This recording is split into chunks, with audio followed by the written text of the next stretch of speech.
নয়, জ্যোতির যোগাযোগ ছিল 4 পাক এজেন্টের সাথে। ধৃত ইউটিউবারকে ঘিরে একের পর এক চাঞ্চল্যকর তথ্য। জ্যোতি কাণ্ডে পরতে পরতে রহস্য। যত সময় এগোচ্ছে ততই দেশদ্রোহী পাক চর জ্যোতিকে নিয়ে একাধিক চাঞ্চল্যকর তথ্য উঠে আসছে।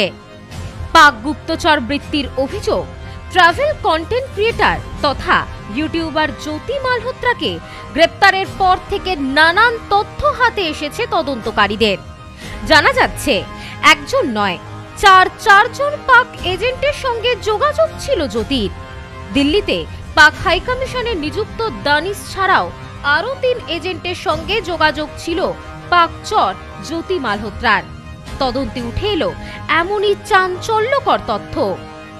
পাকিস্তানের হয়ে গুপ্তচর বৃত্তির অভিযোগে হরিয়ানা থেকে গ্রেপ্তার হয়েছে বিখ্যাত ট্রাভেল ব্লগার জ্যোতি মালহোত্রা। এরপর থেকেই জ্যোতির বিরুদ্ধে একের পর এক গুরুত্বপূর্ণ তথ্য সামনে এসেছে ভারতীয় তদন্তকারী দলের হাতে। জানা গেছে পাকিস্তানের আইএসআই কর্মকর্তাদের সঙ্গে তার নিয়মিত যোগাযোগ ছিল। তাদের কাছে তিনি ভারতীয় সেনাবাহিনীর অনেক গোপন তথ্য পাচার করতেন। এমনকি একাধিকবার তিনি পাকিস্তানেও গিয়েছেন। জ্যোতি এবং একজন পাকিস্তানি গোয়েন্দার মধ্যে কথোপকথন সূত্র পেয়েছেন তদন্তকারীরা। সূত্রের খবর, জ্যোতির 12 টেরাবাইট ডেটা উদ্ধার করেছে তদন্তকারীরা। সেই ডেটা ঘেটেই উঠে আসছে একের পর এক চাঞ্চল্যকর তথ্য।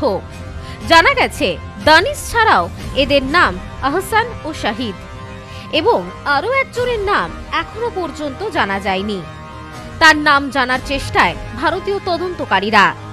পুলিশ জানিয়েছে জ্যোতি মালহোত্রাকে গ্রেপ্তারের সময় তার বিভিন্ন ডিজিটাল সরঞ্জাম, মোবাইল ফোন ও ল্যাপটপ থেকে প্রচুর পরিমাণে ডেটা মুছে ফেলা হয়েছিল। সেই ডেটার 12 টেরাবাইটেরও বেশি পুনরুদ্ধার করতে সক্ষম হয়েছে সাইবার বিশেষজ্ঞরা। এই পাক গুপ্তচর জ্যোতিকে নিয়ে তদন্ত যত এগোচ্ছে ততই সামনে আসছে একের পর এক চাঞ্চল্যকর তথ্য।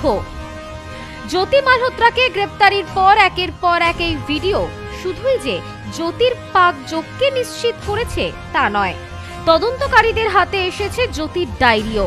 সেই ডায়েরিতে পাকিস্তানকে নিয়ে অনেক কথা লেখা জ্যোতির। পাক গুপ্তচর জ্যোতি দুবাই, পাকিস্তান, চীন, থাইল্যান্ডের মতো দেশও ভ্রমণ করেছেন। ভ্রমণের এত বিপুল পরিমাণ টাকা তিনি কোথা থেকে পেলেন তা তদন্তের বিষয়।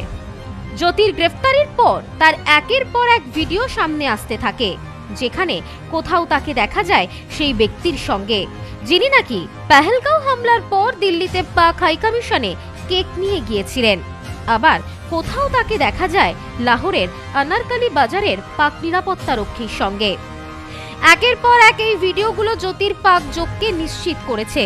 জানা গেছে জ্যোতি পাকিস্তানের গুপ্তচর সংস্থা ইন্টার সার্ভিসের ইন্টেলিজেন্টের হয়ে কাজ করতেন।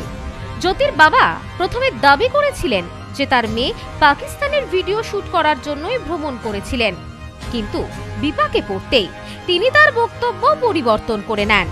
এদিকে জ্যোতি তদন্তের মুখে পাকিস্তানের কথা অস্বীকার করে জানিয়েছেন তাকে ফাঁসানো হয়েছে।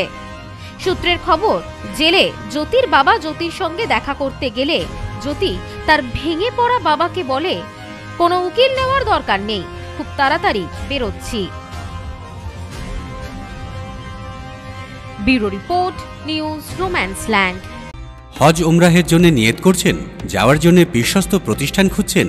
সুপরামর্শের জন্য যোগাযোগ করুন শেখ ট্যুর অ্যান্ড ট্রাভেলসে। Proprietor Azgar Sheikh, office Bongaon Petrapole border. Phone 9007677 100।